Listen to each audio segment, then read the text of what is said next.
विश्वका महाशक्ति राष्ट्रको बढ्दो चासोसँगै नेपालमा वैदेशिक हस्तक्षेपले विकराल रूप नलेला भन्न सकिन्न। के नेपाल सन्तुलन र असंलग्न परराष्ट्र नीति विपरीत जाँदै त छैन? अब देशको अवस्थालाई मजबुत राख्न देशको आन्तरिक राजनीति कस्तो हुनु पर्ला? आज हामी विविध विषयमा केन्द्रित भएर बहस गर्नेछौँ। तिब्बतबाट भागेर आएका तिब्बतीयहरूलाई नागरिकता दिने पक्षमा म छैन। इन्डियाबाट रोहिङ्गाहरूलाई नागरिकता दिनुपर्छ भन्ने पक्षमा म छैन। सबैभन्दा ठुलो खतरा चाहिँ इन्डियाबाट छ भन्ने कुरो मैले त्यसै बेलादेखि 6 क्लासमा पढ्दादेखि मैले बुझेको हो। अहिले पनि प्रत्येक कुन नेता कहाँ गएर गर्छन्, मलाई कुनै नेताहरूको मलाई प्रशंसा गर्नुपर्ने छैन, कुनै नेताहरूको सकेर विरोध गर्नुपर्ने छैन। उनीहरूका गतिविधिले मलाई प्रशंसा गर्ने ठाउँमा लगिदिउन्, म त्यहीमा खुसी हुन्छु। हेर्नुहोस्, यहाँ खाली देश चाहिँ खाली भयो अथवा जग्गा जमिन बाँझो भयो, यसको ऊ चाहिँ के भनेर भन्दाखेरि इन्डियाबाट चामल ल्याउनु पर्यो। हेर्नुहोस् है, यहाँ त्यो चाहिँ अनि यदि ती युवाहरू यहाँ हुन्थे भनेदेखि नि यिनलाई टिक्न दिन्थे। अहिले यही परिस्थितिमा यसै गरी खाएर यिनीहरूलाई देशलाई चाहिँ ब्रह्मलुट उनीहरूले, तर ती युवा जो बाहिर गए नि तिनीहरूले एउटा कुरो चाहिँ बुझिदिउन्, यो तपाईँको टिभी मार्फत जान्छ भनेदेखि, यो भिडियो मार्फत जान्छ भनेदेखि यो कुरो बुझिदिउन्, उनीहरूले कमाएको रेमिटेन्स यहाँ पठाएका छन्। यहाँका शासकहरूले मोज गरेर करप्सन गर्ने, चाइना विरोधी गतिविधि गर्नका निम्ति, चाइना विरुद्धमा नेपालको भूमिलाई प्रयोग गर्नका निम्ति यहाँको कम्युनिस्ट जनमतलाई चाहिँ समाप्त गर्नुपर्छ। कम्युनिस्ट जनमतलाई समाप्त गर्नका निम्ति भनेर चाहिँ उहिले एसडी मुनिले त 1972 मा लेखेका छन्, यो हेर्नका निम्ति अमेरिका र इन्डियाको बिचमा फरक दृष्टिकोण छैन भनेर। त आज होइन, 1972 भनेको त अब त धेरै भइसक्यो। एमसीसी पास कसले गर्यो? शेरबहादुर देउवाले। कसले ल्याएर गरे? तपाईँको शेरबहादुर देव। अब एउटा कुरो चाहिँ एउटा प्रोजेक्ट छ, अदालत प्रोजेक्ट हो, त्यो कसैले लागू गरेको छ, त्यहाँ कसैले लगानी गरेको छ, त्यहाँभित्र देखाउँछन् अलिअलि आफूलाई कुनै ठाउँमा राष्ट्रवादी देखाउँछन्, कसैले देशभक्ति देखाउँछन्, बोल्छन्, मञ्चमा देखाउँछन्, उ गर्छन्, राख्छन्, हो कि त्यहीँभित्रै पनि चर्काचर्की गर्छन्। तर भोट हाल्ने बेला त्यही नागरिक विधायकको समर्थनमा भोट हाल्छन् भनेदेखि के को राष्ट्रवादी? पटक पटक यस्ता कुराहरू भएछन्। हाम्रो लागि अभिशाप, नागरिकताको विषयमा हाम्रो अभिशाप भनेको हामीले चोइस गर्न नसकेको 62-63 को आन्दोलन हो। कृष्णप्रसाद सिटौला गृहमन्त्री हुँदाखेरि उसले चाहिँ लिएर गएको होइन, यो अर्थ विधेयक बनाएर त्यो त राजा वीरेन्द्रले अदालतमा पठाइसकेपछि अदालतले रोक्यो त्यो पनि। अब इन्डियनहरूको प्रभावमा चाहिँ 12 बुँदे सम्झौता भयो, त्यो ढङ्गले गयो। अब हुन त केही इन्डियन मान्छेहरूले चाहिँ म सिलगढीतिर जाँदाखेरि, कलकत्तातिर जाँदाखेरि मैले केही पाएको 12 बुँदे सम्झौता पनि तपाईँलाई यो भनौँ, मोहन वैद्य र सीपी गजुरेल पक्राउ नपरेको भए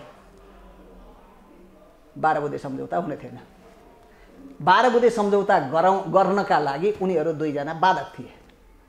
मैले सुनेको इन्डियनहरूको भोइस हो, मेरो भोइस होइन है, यो चाहिँ भन्नु होला कसैले सुन्ला, यो मेरो भोइस होइन, उनीहरूले मलाई सुनाएको हो। त्यो 12 बुँदे सम्झौता यदि थियो र त्यसको इन्फर्मेसन यहाँ छन् भन्ने कुरोको इन्फर्मेसन सबै थाहा थियो। त्यही आधारमा सीपी गजुरेल पक्राउ खाए कलकत्ता, चेन्नईबाट। अब मोहन वैद्य पक्राउ खाए सिलगढीबाट, होइन? को कहाँ बस्थे भन्ने कुरो सबै कुरो इन्डियन गभर्मेन्टलाई थाहा थियो। त्यो सेल्टर इन्डिया किन? र यो नागरिकतालाई हामीले कुन अर्थमा बुझ्नुपर्छ भनेर भन्नुहुन्छ भनेदेखि सरदार वल्लभभाइ पटेलले नेहरूलाई भने, अनि यो नेपाललाई पनि हैदराबाद सरह यो भारतको एउटा प्रान्तमा गाभि दिनु पर्थ्यो, सिक्किम, भुटान र यो नेपाललाई सँगै गाभि दिनु पर्थ्यो। त्यति भएदेखि यहाँको मोनार्की, त्यतिखेर उसको शब्दमा त्यो मोनार्की चाहिँ हुँदै थिएन, गाभि दिनु पर्थ्यो भनेर चाहिँ भन्यो। नेहरूले के भने भनेर भन्दाखेरि त्यो समय आउँछ, अहिले बेला भएको होइन, त्यो गरिरहनु पर्दैन। नेपालको हैसियतमा यो त्यहाँ वैधानिक तरिकाबाट नै भोटिङ राइटैबाट चाहिँ जनताबाट नै त्यो अभिमत आउने अवस्था आउँछ। त्यो अवस्थाबाट चाहिँ नेपालको सोभरेन्टी कोल्याप्स हुनसक्छ भनेर भन्नुको अर्थ भारत के खोजिराखेको छ भनेदेखि यो नेपालमा उसको नागरिकहरूलाई चाहिँ मेजोरिटीमा ल्याएर अनि त्यो चाहिँ नेपालको सोभरेन्टी कोल्याप्स गर्ने पक्ष, बिना रक्तपात, बिना युद्ध, बिना रक्तपात बिना युद्ध संसारलाई देखिने गरी अब यो त जनताको अभिमत भनेर भन्छ, त्यो अभिमतमा जाने गरी नेपाललाई चाहिँ भारतमा गाभ्नका निम्ति योजना बनाइएको छ।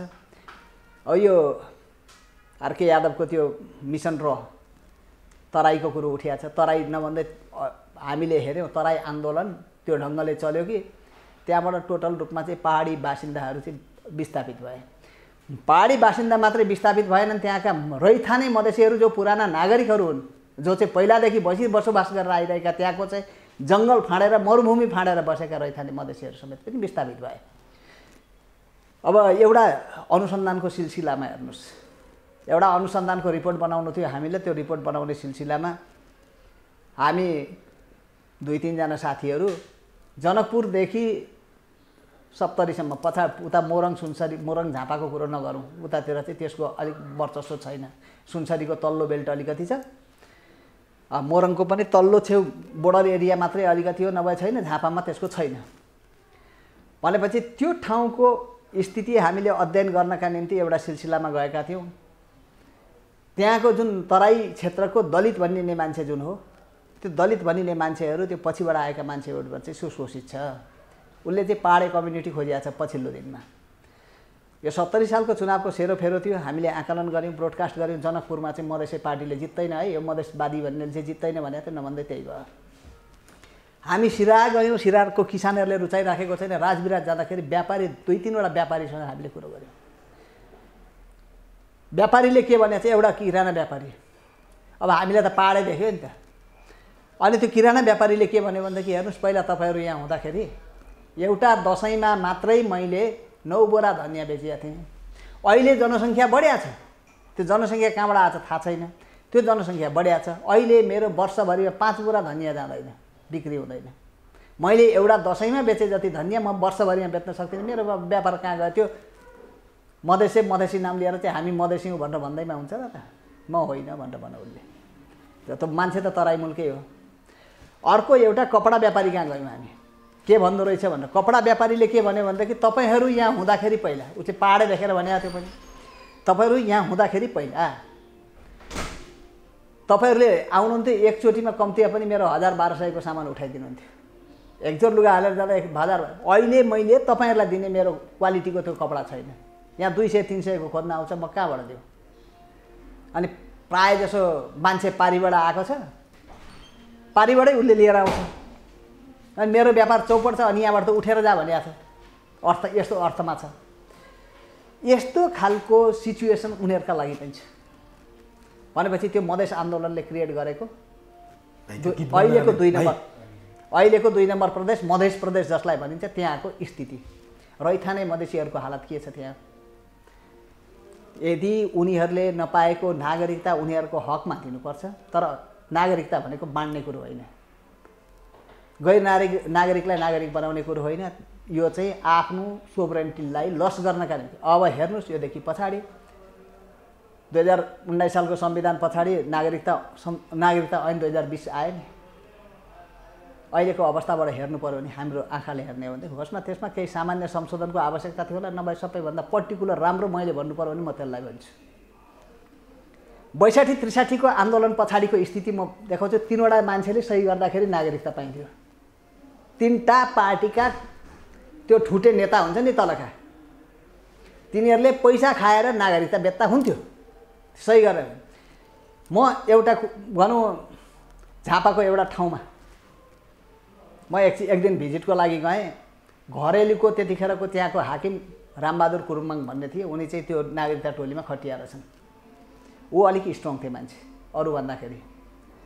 अनि आयो सही गर्नुपर्ने भने त अब टोलीले त तिनवटा बाबु साहेबहरूले सही गरिसकेका छन्। 3टा पार्टीका 3 जना बाबु साहेबहरूले सही गरिदिए, सकियो त्यो। उनको ठाउँमा आइसके पछाडि चाहिँ उनले के गरे भनेर भन्नेदेखि, ए तेरो घर कहाँ हो भनेर सोधे। अनि उसले के भन्छ बोल्दैन एकछिन, मेरो घर त डिगल ब्याङ्क हो। डिगल ब्याङ्क भनेको झापादेखि तलतिरपट्टिको इन्डिया हो, थाहा छ नि। मेरो घर कहाँ हो, तेरो घर कहाँ हो भनेर सोधेको। एउटाले त के भन्यो भनेदेखि गोरखपुर हो भनेर भन्यो। अर्कोलाई सोधेको तेरो घर कहाँ हो भनेको किशनगञ्ज हो भन्छ। नागरिकता लिन को आयो? यो तरिकाको नागरिकता त्यतिखेर कति बाढी हो? जितेन्द्र देवको संयोजकत्वमा वामदेव गौतम गृहमन्त्री हुँदाखेरि चाहिँ नागरिकता टोली बनाएर थियो 31 लाख नागरिकलाई चाहिँ नागरिकता दिनका निम्ति तयार गरेका थियो त्यतिखेर। संयोगवश त्यसबेला राजा वीरेन्द्र गद्दीमा थिए। 2057 सालको कुरा। वामदेव गौतम गृहमन्त्री भनेको त्यो 54 सालतिरको 53 सालको वामदेव गौतम। राजा वीरेन्द्रले रोकेको भनेको त 57 सालको विधेयकले पछिको विधेयक थियो। किनभनेदेखि उसमा थियो त्यतिखेर आउँदाखेरि अदालतले रोकिदियो त्यो चाहिँ। त्यो त अदालतले रोकियो नि त। अदालतमा अलिकति चाहिँ के भनेदेखि दरबारको छाप अलिअलि परेको थियो। अब राजाले बोलाएर भन्यो केही गर्यो अलिकति खेलिदियो दरबारको कुनै सन्देश गइदियो भनेदेखि न्यायाधीश त्यति छिटो न्याय अदालतमा फैसला गरिहाल्दैन थियो। अहिले त थियो छाप बारे सेरेमोनियल किङ भए पनि। 57 सालमा त कृष्णप्रसाद भट्टराईले कृष्णप्रसाद सिटौला गृहमन्त्री हुँदाखेरि उसले चाहिँ ऊ लिएर गएको होइन यो अर्थ विधेयक बनाएर त्यो त राजा वीरेन्द्रले अदालतमा पठाइसकेपछि अदालतले रोक्यो। त्यो पनि पटक पटक यस्ता कुराहरू भएको छन्। हाम्रो लागि अभिशाप नागरिकताको विषयमा हाम्रो अभिशाप भनेको हामीले चोइस गर्न नसकेको 62-63 आन्दोलन हो। त्यो नागरिकता किनभनेदेखि त्यो अब दुर्भाग्य हो त्यतिखेर चाहिँ दरबार हत्याकाण्ड भयो।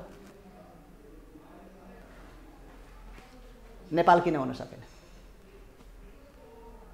एउटा क्वेसन मेरो। म यो क्वेसन चाहिँ किनभने म त एउटा रिसर्चर हो अनुसन्धाता। तर यही प्रश्न मैले मोहन वैद्यलाई सोद्धा उहाँ चाहिँ एमा चपाएर कुरा गर्नुहुन्छ। सीपी गजुरेल अलिक खुलेर कुरा गर्नुहुन्छ।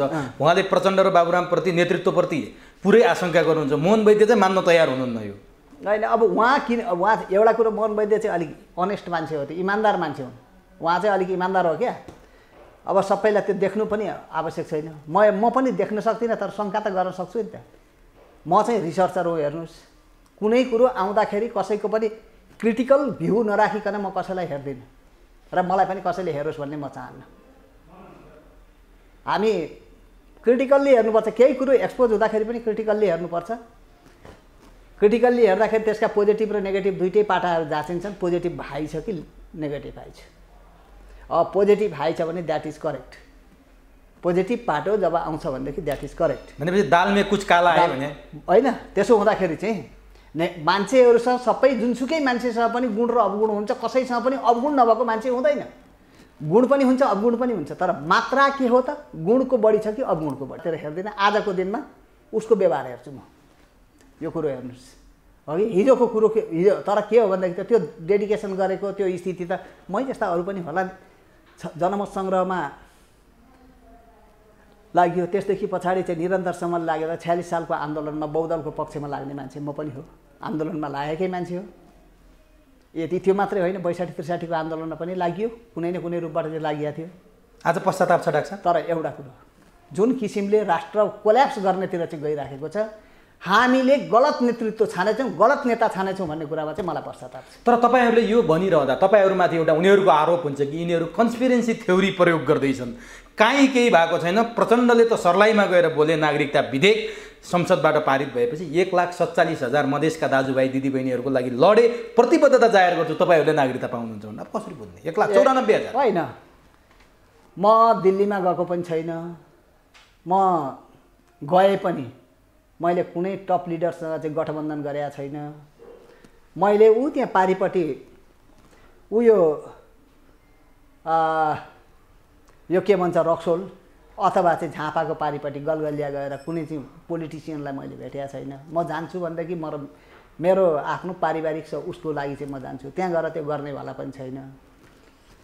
र मेरा कुनै सन्तति पारीका मान्छेसँग नाता जोड्या पनि छैन।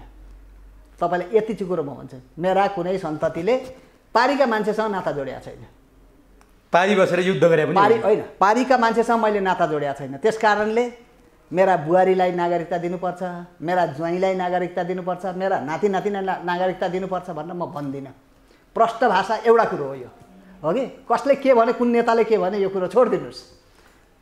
काहीँ कसैको सम्बन्ध त्यहाँ छ भनेदेखि उनीहरूले आफूले बुझ्ने कुरो हो।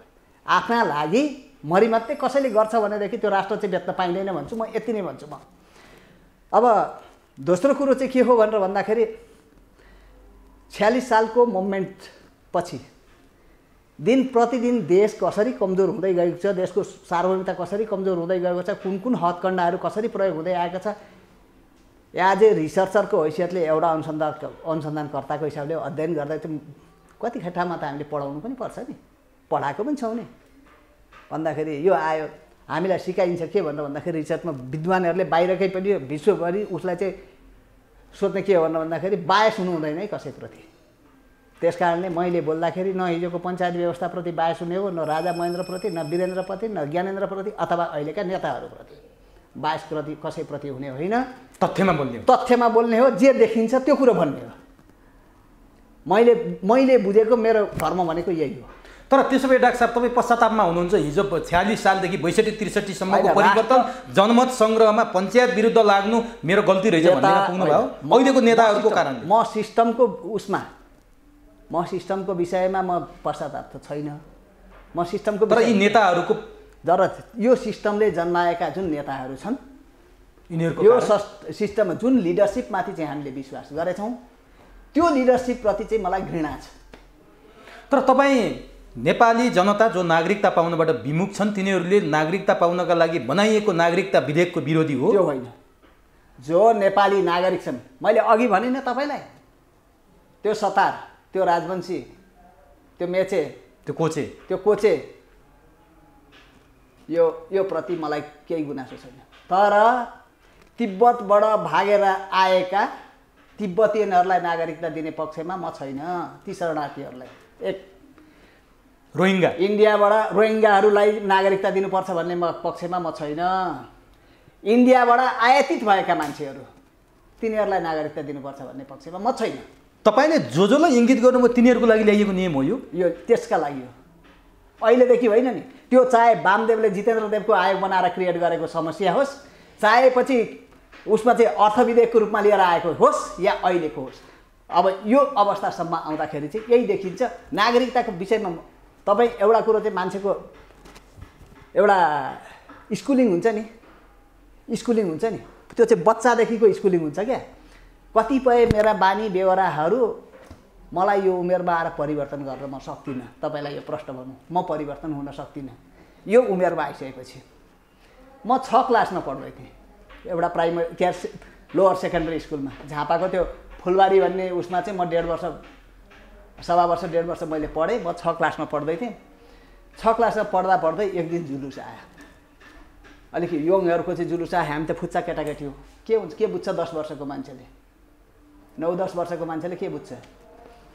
जुलुसमा जाने भनेर भने स्कुल सबै बन्द भएर चाहिँ जुलुसमा हिँड्यो। जुलुसमा लागेको माग के थियो भने मैले बुझेको थिएन। माग के थियो भनेदेखि राधिकापुरको बाटो दे, एक सुस्तामाथिको अतिक्रमण बन्द गर। हेर्नुहोस् है, हुँदाहुँदै पछि महेशपुरमा चाहिँ त्यो मोहन राजवंशी र जवाहर राजवंशीलाई पक्रेर लिएर गयो नेपाली भूमिबाट चाहिँ इन्डियन पुलिसले पक्रेर लिएर गयो। त्यसको विरुद्धमा सुस्तामाथिको महेशपुरमाथिको अतिक्रमण बन्द गर नारा लाग्यो। अनि म त्यहाँबाट चाहिँ म प्रभावित भएँ। हेर्नुहोस्, म तपाईँलाई भन्छु, मलाई देशभक्तिको भावना कहाँबाट आयो भने मेरो त स्कुलिङ त्यहाँबाट सुरु भयो। मसँग कुनै नेतासँग सम्पर्क थिएन, केही पनि थिएन। अनि म घरमा आउँथेँ, घरको माथिल्लो उसमा केही कागजपत्रहरू उहिले अब मेरो काका कलेज पढ्दाखेरि ल्याएर थुपारेर राखेर चाहिँ केही पत्रिकाहरू, त्यसमध्येमा झापाबाट निस्कने एउटा चर्चित पत्रिका थियो पञ्चामृत भन्ने। त्यो पञ्चामृत हेरेँ मैले। एक दिन त खोलतल्लै राखेर त्यो देखेँ। त्यहाँ महेशपुरको बारेमा लेखिया छ, सुस्ताको बारेमा लेखिया छ होइन, त्यहाँ चाहिँ राधिकापुरको बाटोमा लेखिया छ। अनि म अहिले पनि चिन्दिनँ ती पी सिटौला भन्ने मान्छे को हुन्, कहाँ छन् थाहा छैन। तिनका कविता मैले पढेँ हो कि, त्यसैको बारे द्रोणाचार्य छेत्रीका कविता पढेँ, त्यसैमा छ। त्यो बेलादेखि मैले देखेको र मेरो देशमाथि यदि अतिक्रमण कसैले गर्छ, धेरै अरूको भन्दाखेरि पनि बाह्य जगतमा आउने अहिले चाहिँ तपाईँको चाहिँ अमेरिकन सेना आएर नेपालमा बसेर चाहिँ चाइनासँगको वारफेयरको तयारी गर्ने भन्ने कुरो यो पछिल्लो दिनमा घटेका घटना। 13 जना सेना आएर संयुक्त तालिम गर्दैछन् भन्ने त आइसक्यो। त्यो यो पछिल्लो दिनको घटना हो। नभएदेखि मेरो देशको भूमि अतिक्रमण कसले गरेछ, इन्डियाले गरेछ। सबैभन्दा ठुलो खतरा चाहिँ इन्डियाबाट छ भन्ने कुरो मैले त्यसै बेलादेखि 6 क्लासमा पढ्दादेखि मैले बुझेको हो। अहिले पनि प्रत्येक कुन नेता कहाँ गएर गर्छन्, मलाई कुनै नेताहरूको मलाई प्रशंसा गर्नुपर्ने छैन, कुनै नेताहरूको सकेर विरोध गर्नुपर्ने छैन, उनीहरूका गतिविधिले मलाई प्रशंसा गर्ने ठाउँमा लगिदिउन्, म त्यहीमा खुसी हुन्छु। हेर्नुहोस् यहाँ, तर उनीहरूको गतिविधिले लगिदिउन्। यदि मसँग डिबेट गर्न आउँछन् भने आउन्, म उनीहरूसँग 1 दिन होइन 2 दिन होइन 10 दिनसम्म नेसनालिटीको बारेमा विवाद गर्नुपर्छ भने म गर्छु, नेपालको डिप्लोमेसीको बारेमा विवाद गर्नुपर्छ भने म गर्छु। तिमीहरूका यी कुकर्महरू चाहिँ यो चाहिँ देखिया छ भनेर चाहिँ म भनिदिन्छु, यति नै हो। तर म धाएर गएको छैन, म बालकोट पनि गएको छैन, म खुमालटार पनि गएको छैन, म बालुवाटार पनि गएको छैन, मैले देखिया छैन। अब बोलाएर मलाई भने भनेदेखि लु सल्लाह दे भन्यो भने म दिन्छु, मेरो सल्लाह मान्छन् मान्दैन त्यो उनीहरूको। तर तिमीले यो कुकर्म चाहिँ गरेका छौ भनेर म फेरि पनि भन्छु। कोही चोखो छैन डाक्टर साहब कुकर्मबाट? कोही छ नेपालको लागि, राष्ट्रको लागि यो नेता मेरो नेता हो भनेर नेपाली जनताले अपनत्व गरेर काँधमा अथवा शिरमा राख्नुपर्ने? अनि त्यो अहिलेको लिडरसिप जुन किसिमले ग्रोइङ गर्दै उब्जँदै गएको छ नि, यो हुँदाखेरि चाहिँ कहाँ क्वेसन उठ्छ भन्नुहुन्छ भने व्यवस्थामा क्वेसन उठ्छ। यो व्यवस्थाले उत्पादन गरेको नेता के यस्तै हो त भन्ने ठाउँमा चाहिँ पुग्छ। अनि हामीलाई अहिले त मलाई त कस्तो लाग्न थालेको छ भन्नुहुन्छ भनेदेखि यो मुलुकमा कुनै न कुनै एक खालको टोटल्ली चाहिँ होइन, त्यो नेपोलियन चाहिँ चाहिने रहेछ भन्छु म। नेपोलियनको शासन चाहिँ चाहिने रहेछ। नेपोलियन टोटल्ली चाहिँ डिक्टेटरसिप पनि होइन, तर डिक्टेटरसिप पनि हो। हिटलर चाहिँ होइन, हिटलर होइन, नेपोलियन चाहिँ चाहियो, जसले मुलुक हेऱ्यो उसले त आफ्नो देश त हेरेको हो नि त। तर नि डाक्टर साहब, न मङ्गल ग्रहबाट ल्याउन सकिन्छ, न छिमेकबाट ल्याउन सकिन्छ, न आकाशबाट झर्छ, आउने त यहीँबाट हो। तलैसम्म दूषित भइसक्यो त डाक्टर साहब, कसरी आउँछ? को छ अब? एउटा कुरो चाहिँ के छ भन्नुहुन्छ भने एउटा षड्यन्त्र नेपालमा भयो पहिलादेखि नै। जुन बेला 47 सालदेखि परिवर्तन आयो नि, अनि तपाईँको 2वटा कामहरू भएका छन्। सबभन्दा घातक कामहरू 2टा भएका छन्।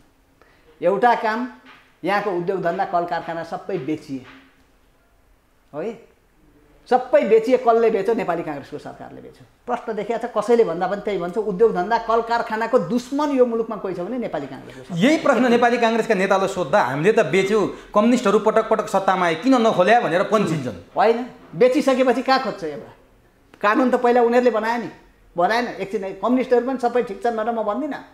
कम्युनिस्टहरू पनि पछि त तिनै विदेशी प्रभुहरूको इसारामा चलेन हो नि। यहाँ त्यो त देखिया छ त हामीले, विदेशी प्रभुको इसारामा नचलेका कुन चाहिँ छन्। अब त्यो उद्योग धन्दा कल कारखाना बिक्री भयो, रोजगारी हरायो, युवा विदेशी। अब दोस्रो कुरो के हो भनेदेखि यो मिडियम साइजका जुन युवाहरू हुन् तिनलाई सबै चाहिँ वैदेशिक रोजगारीमा हालिदियो। खाली देश चाहिँ खाली भयो अथवा जग्गा जमिन बाँझो भयो। यसको ऊ चाहिँ के भनेर भन्दाखेरि इन्डियाबाट चामल ल्याउनु पर्यो। हेर्नुहोस् है, यहाँ त्यो चाहिँ। अनि यदि ती युवाहरू यहाँ हुन्थे भनेदेखि नि यिनलाई टिक्न दिन्थे।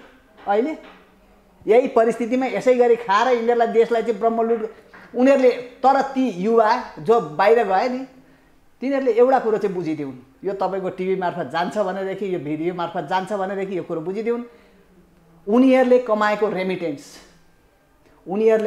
रेमिटेन्स यहाँ पठाएका छन्। यहाँका शासकहरूले मोज गरेर करप्सन गरिदिए। अनि उनीहरू चाहिँ बाहिर गएर आफ्नो उमेर छौन्जेल चाहिँ बाहिर गएर चाहिँ जिन्दगी बिताउने, फर्केर आउँदाखेरि फेरि पनि यहाँ केही हुँदैन। त्यस कारणले होइन, यसलाई पल्टाउनका लागि उनीहरू सबै नेपाल यो यहीँभित्र आउन्, यसलाई पल्टाउनुपर्छ यिनीहरूको। त्यो यदि त्यस्तो भयो भनेदेखि यो विनाश धेरै दिन। व्यवस्था पल्टाउनुपर्छ भन्नुभयो।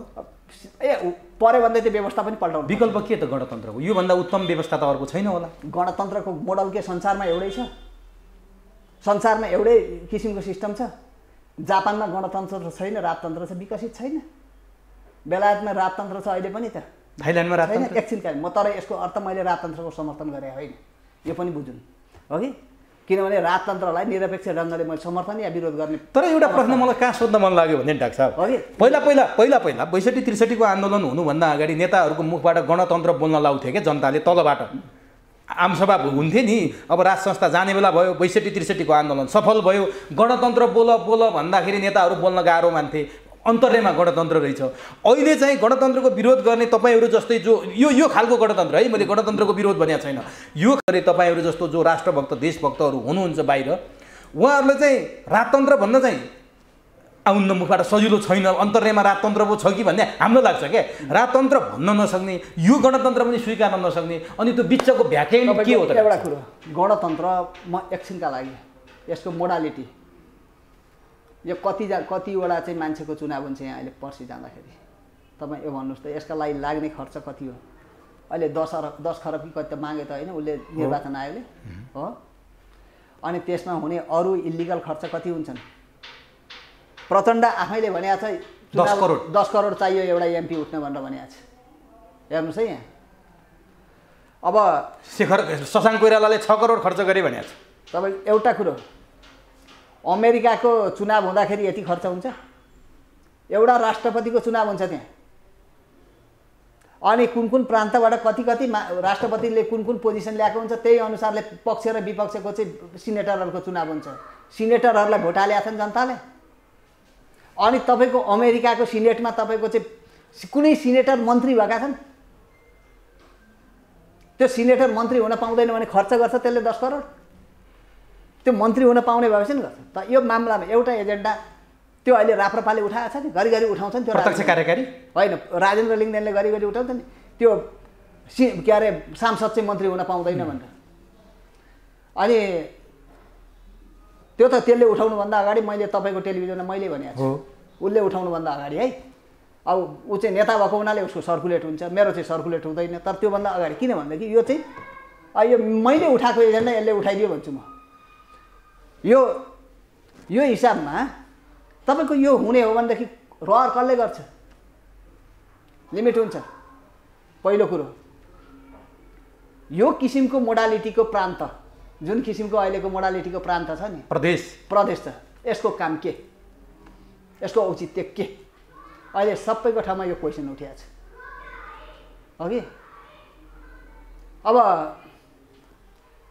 पहिलो कुरो त हाम्रो देशमा प्रदेशको आवश्यकता किन भन्ने एउटा क्वेसन छ अर्को कुरो यो खालको यो मोडालिटीको गणतन्त्र यो मोडालिटीको चाहिँ यो प्रदेशको व्यवस्था किन यो के ठिक छ यसको काम के कि तलले गर्छ कि माथिले गर्छ माथिले सबै अकुपाई गरेको छ सबै लिएको छ माथिले कि 3टा कुरा हेर्नु तल सब छोडिदिनु प्रदेशलाई छोडिदिनु हैन नागरिकता सेक्युरिटीको सम्बन्धी नागरिकता सम्बन्धी माथि केन्द्रले परराष्ट्र मामला सम्बन्धी र सुरक्षा सम्बन्धी हेर्नु सार्वभौमिक सत्तासँग सम्बन्धित के यो हेर्नु र प्रदेशलाई छोडिदिनु प्रदेश बनाउने हो भनेदेखि होइन भनेदेखि यो प्रदेशको काम छैन आफ्ना नेतालाई जागिर लाउनका लागि एउटा कुरो यो प्रदेशलाई कसैलाई मन्त्री बनाउनका लागि चाहिन्छ दोस्रो कुरो तपाईको एउटा कुरो अर्को कुरो भन्छु पार्लियामेन्ट मेम्बरहरूले यो मन्त्री हुन पाएनन् मन्त्री हुनका निम्ति निश्चित क्राइटेरिया तोकेर योग्यता तोकेर राख्ने र चाहिँ स्पेसलाइजेसन गरेका मान्छेहरूलाई मात्रै मन्त्रीमा नियुक्ति गर्ने हो 25 जनाको क्याबिनेट पनि चाहिँदैन 11 जना भए पुग्छ त्यो ढङ्गले त्यसरी काम गर्ने हो भनेदेखि यो ब्युरोक्रेसी छ नि यो भ्रष्ट सबैभन्दा करप्टेड यो मुलुकको भनेको यहाँको ब्युरोक्रेसी हो यहाँको कर्मचारी तन्त्र हो सबभन्दा खराब हो कि यति मात्रै गरिदिने हो भने यो यति गरिदिने हो भनेदेखि यो ऊ त एक्सपर्ट छ नि त उसले त डिबेट गर्छ नि त अब आज ऊ गरे तपाईँको 2-4 दिन भए पनि त्यो जनार्दन शर्माले राजीनामा दिनु पर्यो के कारणले भन्दाखेरि ऊ अर्थशास्त्रको एक्सपर्ट हो होइन नि त डिबेट गर्न त्यति ऊ छैन नि त तपाईँको यही कुरो कतिपय अवस्थामा यही डिबेट गर्नका निम्ति अर्थ सचिवहरूलाई चाहिँ अथवा अर्थतन्त्रका उयोहरूलाई चाहिँ त्यो मान्छे अर्को ल्याउनु पर्थ्यो यदि युवराज खतिवडा तिनै थियो भनेदेखि युवराज खतिवडाले राम्रो गर भने नि यसले त खत्तम बिगारेको छ फेरि यो राम्रो छैन यो चाहिँ बाहिरको भरिया भएर बिग्रिया छ यो हेर्नुहोस् यसका पनि आफ्ना स्वार्थ छन् युवराज खतिवडाले म राम्रो गरेँ भन्दिनँ तर विज्ञ हो ऊ हुँदाखेरि त सीसीटीभी फुटेजको अर्को बाहिरको मान्छे ल्याएर त हुनु त परेन ऊ आफै तयार गर्थ्यो नि त्यहाँ त आफै तयार गर्छ नराम्रो भित्र पनि केही राम्रो त थियो नि नराम्रो भित्र पनि त्यो चाहिँ किनभने ऊ आफै तयार गर्यो नि त तपाईँको भरतमोहन अधिकारी पनि अर्थमन्त्री थियो केही नभए पनि अर्थशास्त्रको यो चाहिँ यहीँको प्रोडक्सन हो है फेरि बाहिरको होइन बाहिर गएर पढाए होइन नि भरतमोहन अधिकारी त्यसैले उसले माटो बुझाएको थियो माटो बुझाएको थियो म त भरतमोहनको चाहिँ यस अर्थमा म समर्थक हो फेरि हेर्नुहोस् उसले यहाँको माटो बुझाएको थियो यहाँको जनता बुझाएको थियो यहाँको राजनीति बुझाएको थियो भरतमोहन अधिकारी अर्थशास्त्रको विद्यार्थी मास्टर डिग्री त अर्थशास्त्रमै गरे उसका अगाडि अर्थ सचिवहरू पनि चाउरी पर्थे कतिपय ठाउँमा के कुरामा डिफाइन गर्ने त्यो विज्ञता भएको मान्छे अघि बाहिर पढेको चाहिँ फेरि यहाँको र बाहिरको फरक हुन्छ। तपाईँको चाहे त्यो महेश आचार्य भन्नुहोस्, रामशरण महत भन्नुहोस् अथवा प्रकाश शरण महत भन्नुहोस्, यिनीहरूले अमेरिका बुझिएको छ, नेपाल बुझिएको छैन। यो यहाँ बुझ्ने चाहिँ चाहिन्छ कि हेर्न पनि। हामीलाई पिज्जा खाने होइन, पिडालु र भटमास खाने चाहिन्छ, पिज्जा खाने होइन अघि। त्यस कारणले यति यो विज्ञता तपाईँको परराष्ट्रको विषयमा कुरो आउँछ।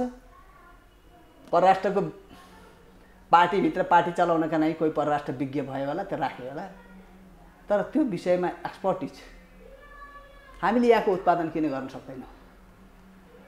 अहिले त उहाँ हाम्रो इन्टरनेसनल रिलेसन त्यो त्रिभुवन युनिभर्सिटीमा पनि एमसिसी पसिसकेको छ। म धेरै कुरो भन्दिनँ, यो त्यो नीति कहाँ जान्छ? त्यहाँ एमसिसी पसिसक्यो। हेर्नुहोस् त्यहाँ चाहिँ अब त्यो विज्ञता भन्दाखेरि फरक अर्काको स्वार्थमा काम गर्ने ठाउँ चाहिँ ती नै भइसक्यो। युनिभर्सिटी खाइसकेको छ। यो अवस्थामा हामीले कसरी चाहिँ हामी काम गर्न सक्छौँ? एउटा कुरो चाहिँ बाहिरको देखेर हुँदैन।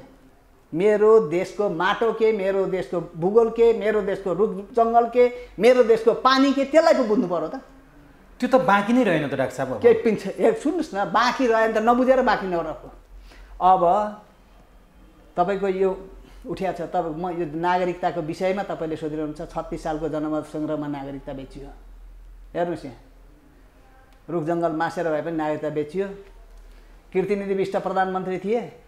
कीर्तिनिधि विष्टलाई हटाएर सूर्यबहादुर थापा प्रधानमन्त्री आए। उनले चाहिँ राजीनामा गरेपछि ल्याउनै पर्यो सूर्यबहादुर थापालाई। सूर्यबहादुर थापा आयो, केही दिनसम्म चाहिँ चल्यो। सूर्यबहादुर थापालाई पछि त फ्याल्यो, दरबारले फ्याल्यो। त्यही भित्रको कन्फ्लिक्टले कसैले गरेर फ्याल्यो त्यो। त्यसदेखि पछि आयो लोकेन्द्रबहादुर चन्द। अलिअलि उनले चाहिँ अलिकति त्यो इथिक्सलाई अलिकति थाम्ने प्रयास गरे। उनी पनि पछि उन सकेन, मरिचमान आयो।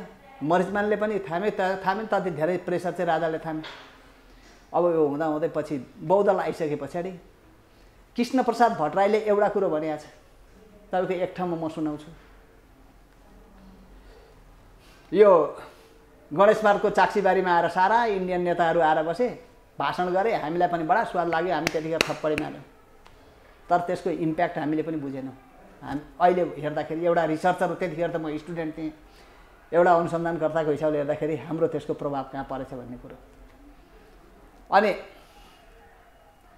त्यो आएर बस्दाखेरि धेरै कुरो चाहिँ अब नेपालको राजालाई गाली गरे, तर त्यो राजालाई गरेको गाली चाहिँ नेपालको सार्वभौमिकतामाथि के हो भन्ने कुरो चाहिँ हाम्रो दिमागले सोचेन एक।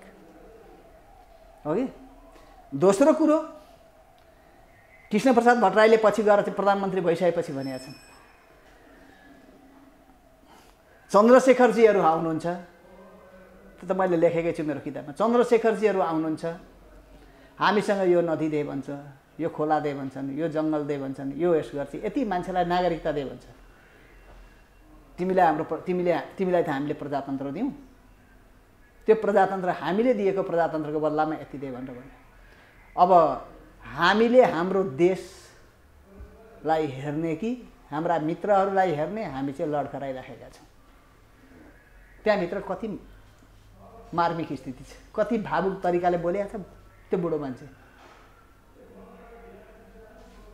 हामीले त्यसलाई कहिले बुझ्न सक्यौँ, कहिले पछ्याउन सक्यौँ? गिरिजालाई हटाएर चाहिँ गए, अन्तिममा मर्ने बेलामा उसले काङ्ग्रेस पार्टी पनि त्याग्यो। यो मुलुकका कुलङ्गारहरू, गिरिजाप्रसाद कोइराला, यो मुलुकको कुलङ्गार तपाईँको शेरबहादुर देउवा। अब यसका पछि लागेर हिँड्ने, गिरिजाका पछि लागेर हिँड्ने, शेरबहादुरका पछि लागेर हिँड्ने सारा कम्युनिस्टहरू, ती पनि कुलङ्गार। अब जसको यसको पछि लाग्छ, गिरिजाको पछि लाग्ने पनि हो, शेरबहादुरका पछि लाग्ने पनि हो। भनेपछि तपाईँको कुराले के सङ्केत गर्यो भने डाक्टर साहब, पटक पटकको परिवर्तन नागरिकतासँगै बढी सौदाबाजी गरेर नेपालमा परिवर्तन भएको छ। त्यो कुरामा कुनै अब सन्देह रह्यो? हामी एकदम सङ्कटमा छौँ। हिजो त हामी इन्डियासँग मात्रै टसल थियौँ। हेर्नुहोस् अहिले इन्डो पेसिफिक एलायन्स उता भएको छ। यो भएको कारण के हो भने हिजो चाहिँ अमेरिकाको टकराव तपाईँको सोभियत सङ्घसँग थियो 1990 सम्म। उतै हुन्थ्यो त्यो भूमि त हामीबाट टाढा थियो नि, सोभियत सङ्घको भूमि त होइन। यहाँका कम्युनिस्टहरू के भन्थे, सोभियत सामाजिक साम्राज्यवाद पनि मुर्दाबाद भन्थे, अमेरिकन साम्राज्यवाद पनि मुर्दाबाद भन्थे। हामीले पनि त्यही पढे। त्यसले हामीलाई खासै छुवाएको पनि थिएन, हामीलाई खास छुवाएको पनि थिएन। तपाईँको आजको त टकराव कहाँ छ भन्दाखेरि चाइनासँग छ। पहिलो कुरो होइन, चाइनासँग उसको टकराव रहोस्, हामीलाई मतलब हुँदैन। तर भूमि त हाम्रो प्रयोग भइरहेछ। तर पहिलो कुरो हामी कसरी हेर्छौँ भनेर भन्दाखेरि हाम्रा दुईवटा छिमेकी छन्, इन्डिया छ, चाइना छ। इन्डियाले हामीलाई कति दबाब गर्छ, दमन गर्छ, के गर्छ, हाम्रो साइकोलोजीमाथि कसरी असर गरेछ, के गरेछ, कति प्रेसर गरेछ, त्यो पनि इभ्यालुएसन गर्छौँ। चाइनाले कति गरेछ त्यो पनि हामी इभ्यालुएसन गर्छौँ। हाम्रो सार्वभौमिकता संरक्षित यहाँको स्थायित्वको लागि त्यो चाहिँ बोल्ने, त्यसलाई चाहिँ अस्थिरता क्रिएट गर्नका निम्ति भूमिका खेल्ने भनेपछि हाम्रो छिमेकी असल छिमेक को हो? असल छिमेक त त्यही रहेछ नि त जसले हाम्रो सार्वभौमिकता बचाइराखेको छ एक अर्थमा, हो कि? त्यो अर्थमा अमेरिका नेपालको माटो टेकेर, नेपालको भूमि टेकेर चाइना हान्नका निम्ति तयार हुन्छ भनेदेखि हामीले हाम्रो माटो प्रयोग गर्न दिने? हामी कहाँ पुग्छौँ? कसले बचाउँछ भोलि हामीलाई? यदि त्यसो भयो भने हामी मलाई 4 पाटा मुडेर चाहिँ थानकोट कटाइदिउँ भन्ने पनि त छ नि डाक्टर साहब। थानकोट कटाइदिउँ भने खाखा होला नि त, त्यहीँबाट चाहिँ दाना पानी जुटाएको होला डलर, अनि त्यहाँ त भन्छ नि ल यो डलर नखाने कसैले त्यसो भनेछ भनेदेखि भन्नु होला त्यतिखेर। कि कोही जान्छन् र जातीय हाम्रा कतिपय मान्छे जान्छन् र जातीय द्वेष फैलाउनका निम्ति मधेसमा गएर आन्दोलन चलाउँछन् त्यहाँ, अनि तिनलाई मनपर्छ त्यस्तै मान्छे है, अहिले नाम नभन्नु, त्यस्तै मान्छे मनपर्छ भन्छन्, आफूलाई विद्वान कहलाउँछन्। अनि त्यस्ता विद्वानहरू मधेसको भूमिका सकेर हो कि के हो? फेरि पुरानै पार्टीमा फर्किया पनि छन् नि डाक्टर साहब।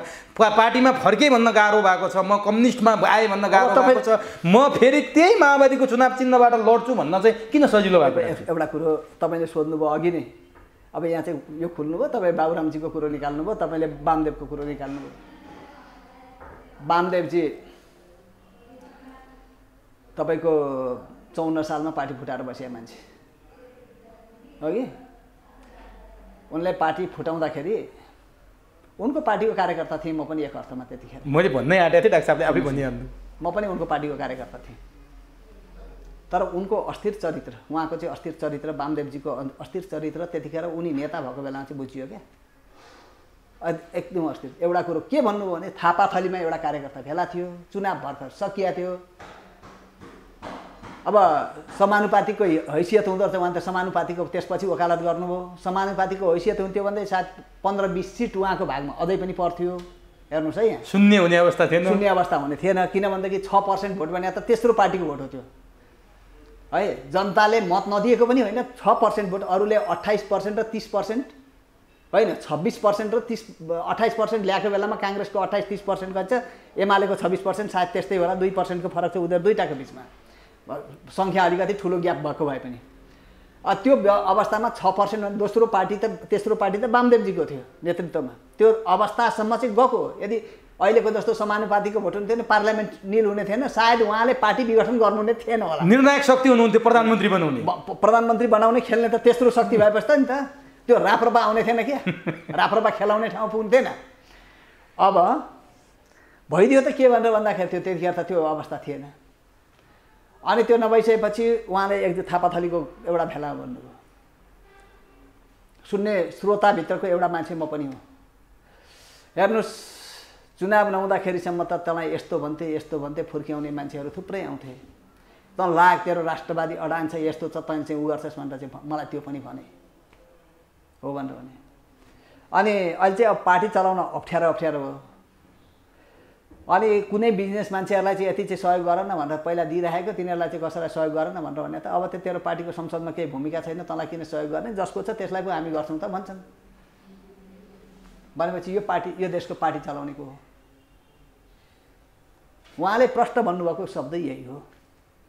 उहाँका दुईवटा बोलीहरू अब म चाहिँ सबै होला, म यदि कुनै दिन बिरामी परेर शेष भएर त्यो हस्पिटलमा कहीँ भएर म लडेँ भनेदेखि पनि कुनै थियो, अहिले त म हिँड्दैछु यतिको छ नि त, त्यो भयो भने पनि म दुईवटा कुरा चाहिँ उहाँको भनाइ कहिले म बिर्सिन्छु। अर्को कुन छ डाक्टर साहब? अर्को एउटा के छ भनेर भन्नुहुन्छ भने, यदि उहाँ चाहिँ बिर्ता मोडौँ भन्नुभएको कार्यकर्ता बेलामा, त्यतिखेर उहाँ छैटौँ महाधिवेशनमा चाहिँ क्यान्डिडेट भएर चाहिँ जाइरहनु भएको थियो, अर्को छुट्टै प्रस्ताव लिएर चाहिँ, यदि हामी पोजिसनमा बसेर चुनाव गर्न पायौँ भने यति म भनिदिन्छु एमालेको 65% नगाइदिन्छु भनेर।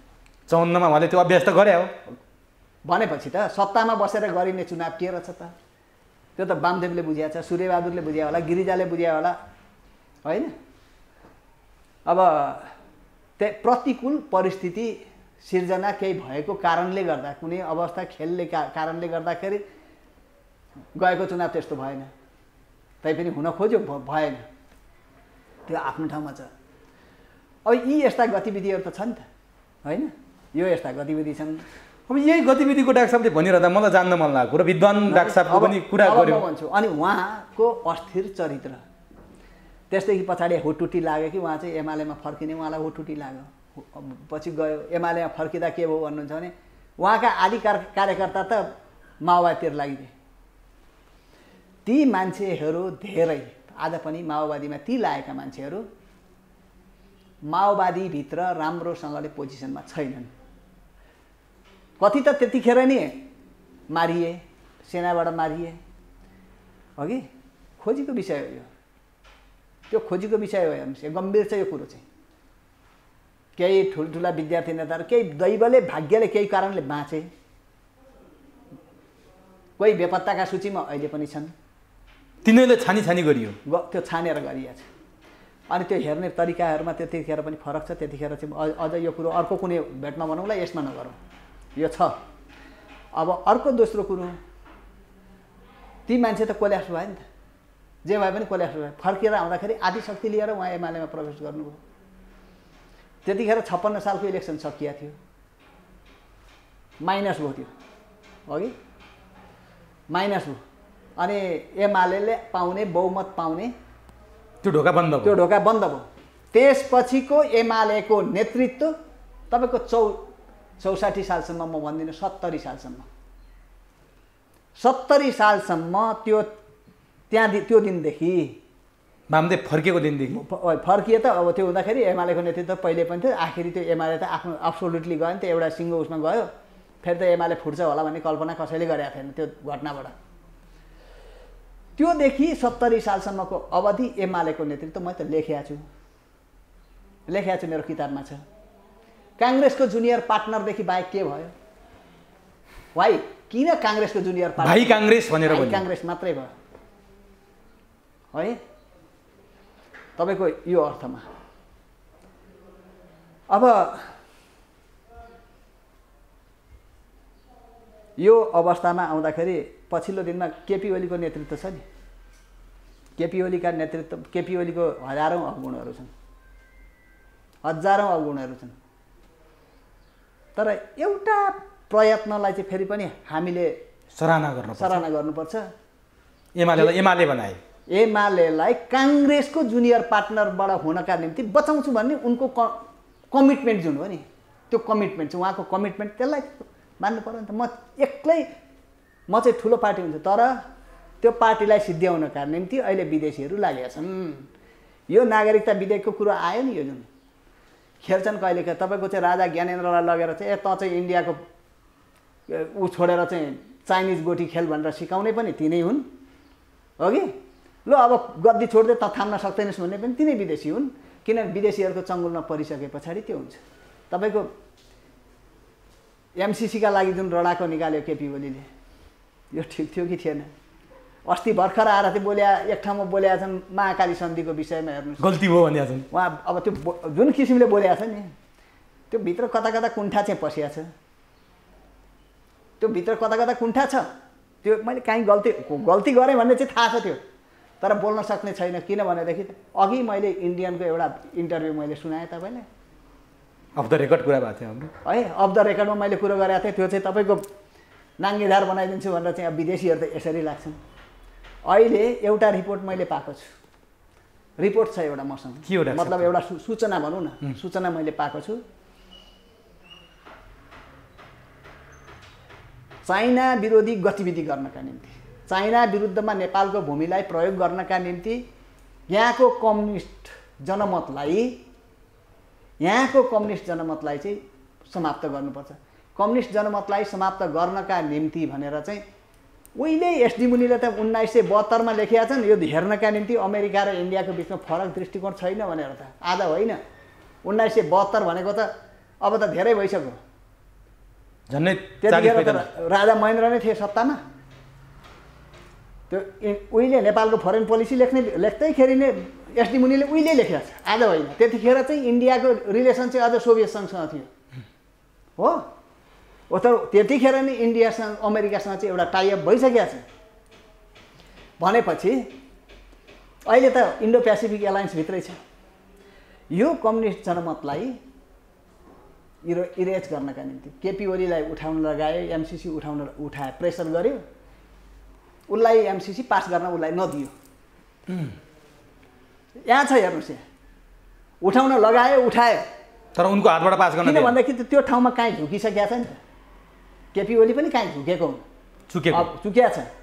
चुकेपछि त नाङ्गेझार गरिदिन्छ भन्ने डर छ हेर्नुहोस्। अनि त्यो गर्यो, अर्कातिर रडाको मचाइदियो। अब केपी ओलीलाई त अप्ठ्यारो हो। हेर्नुहोस्, यहाँ एमसीसी पास त हुँदैन त्यसरी त। छान्या छ अर्थमन्त्री, फेरि त्यस्तै खालको। त्यो त कसैले एपोइन्ट गरे मान्छे, म अहिले नभनौँ अब कुन चाहिँ हो, विष्णु पौडेल हो कि युवराज खतिवडा हो, त्यो म भन्दिनँ अहिले, जो भने एउटा हो कि। अनि एमसीसी म त त्यतिखेर भनेको थिएँ के भनेदेखि केपी ओलीबाट एमसीसी पास हुँदैन हो कि। किन भन्नुहुन्छ भनेदेखि त्यो दिँदैन। एमसीसी पास कसले गर्यो? शेरबहादुर देउवाले। कसले ल्याएर गरे? तपाईँको शेरबहादुर देव। अब एउटा कुरो चाहिँ एउटा प्रोजेक्ट छ, अदालत प्रोजेक्ट हो, त्यो कसैले लागू गरेको छ, त्यहाँ कसैले लगानी गरेको छ। त्यहाँभित्र अदालतमा फैसला आउँदाखेरि यो फैसलामा चाहिँ अब जतिसुकै उ गरे पनि काहीँ न काहीँबाट केपी ओलीको एगेन्स्टमा जान्छ यो फैसला, किनभने कम्युनिस्ट जनमतलाई त डोमिनेट गर्नु पऱ्यो नि त। एसडी मुनिको थ्योरी त छ त्यतिको त छ, त्यो त होइन, त्यो त टुक्र्याउनु पऱ्यो। त्यतिखेरदेखि नै त्यो सिनको उस आएको थियो। म भेट्न जान्न, नेताहरूको घर जान्न, मैले भनिदिने कुरो पनि आएन, सुनाउने कुरो पनि आएन। म त यी यस्तै तपाईँहरूको मिडिया आउँदाखेरि भनिदिने हो। अनि त्यो आइसकेपछि अब दिएन, एमसीसी पास भयो। एसपीपीका बारेमा नि चर्का कुराहरू आए। त्यहाँ अझै पनि यो मरिसकेका छैन है, यसले पुच्छर हल्लाकै छ, आँखा खोलेकै छ, आँखा खोलिराखेको छ। र तपाईँको यो अवस्थापछि यो एसपीपी भनेको चाहिँ सेनासँगको रिलेसनको कुरो आयो। सचिव शमशेर राणादेखि पछाडिका सेनापतिहरूको विषयमा स्टडी गर्ने, सैनिक उसमा कसैले स्टडी गरिदिएदेखि हुन्थ्यो भन्छु म है। एउटा मैले मात्रै म बोल्दिनँ यसको बारेमा। म एउटै मात्रै उदाहरण दिन्छु। दरबारले पालेको, दरबारले हुर्काएको रुक्माङ्गद कटुवाल प्रधान सेनापति हुँदा राजा ज्ञानेन्द्रले किन गद्दी छोड्नु पर्यो?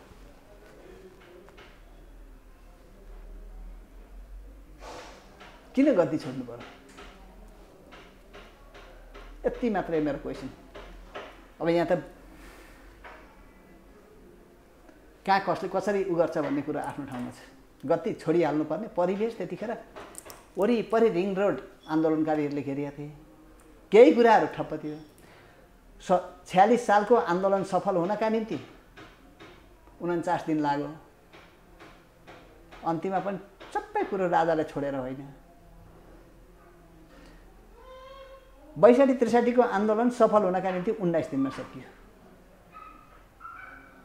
राजा वीरेन्द्र स्ट्रोङ कि ज्ञानेन्द्र स्ट्रोङ?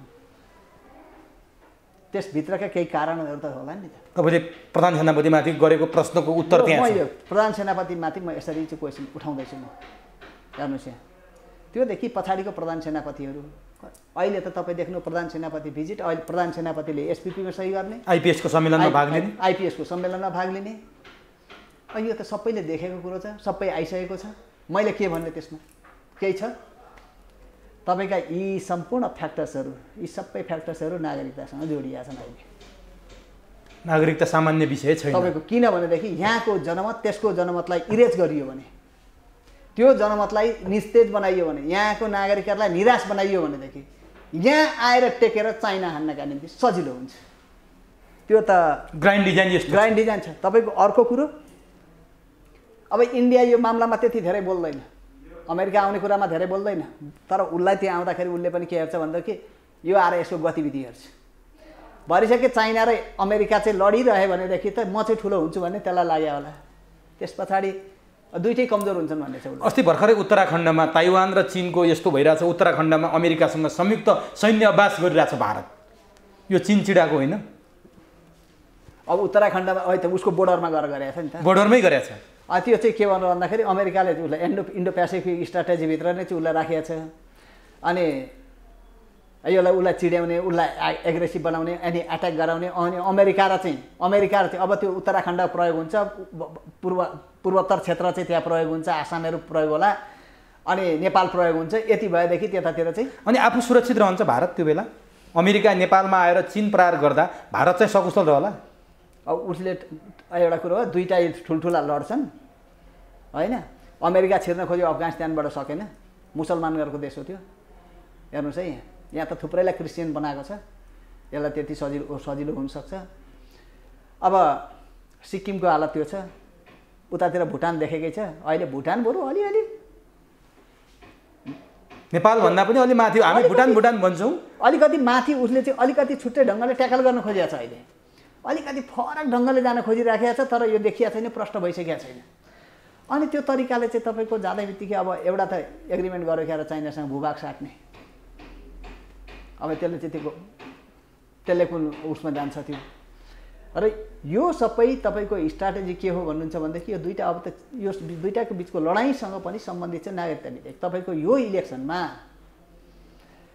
इलेक्सनमा तपाईँको एमाले भन्ने पार्टी, त्यो पनि तपाईँको भाइ अमेरिकन छ, भाइ इन्डियन छ। अरू वामपन्थी पार्टीहरू भनेको पनि भाइ अमेरिकन छन्, भाइ इन्डियन छन्, हो कि। तर ठुलो जनमत कम्युनिस्टहरूको जनमत चाहिँ त्यहाँभित्र छ। यो चाहिँ अलिक सङ्गठित छ, एमाले अलिक व्यवस्थित पनि छ होइन, अलिक सङ्गठित छ, व्यवस्थित त अहिले छैन। हेर्नुहोस् होइन, अरू कम्युनिस्ट भन्दा त छ नि। अनि यसलाई पनि बिगार्नका लागि के गरे भनेर भन्नुहुन्छ भने भित्र मान्छे हुल्दिया छ, एकदम हाई केपीबा जिन्दाबाद, अर्थक सिद्धान्त, दर्शन आदि इत्यादि केही पनि छैन, केपीबा जिन्दाबादको एउटा जत्था त्यहाँभित्र पसाइदिएछ। त्यो नुन खाएर बसेका, चाटेर बसेका मान्छेहरू थुप्रै छन् त्यसभित्र, यो पनि हेर्नुहोस्। अनि तिनीहरू केपीबा जिन्दाबाद भन्छन्, केपीबा कति फुरुङ्ग छन्, केपीबा कति फुरुङ्ग हो यो चाहिँ मलाई थाहा छैन, त्यो चाहिँ होइन, किनभने केपीबासँग मेरो भेटघाट छैन। अनि त्यो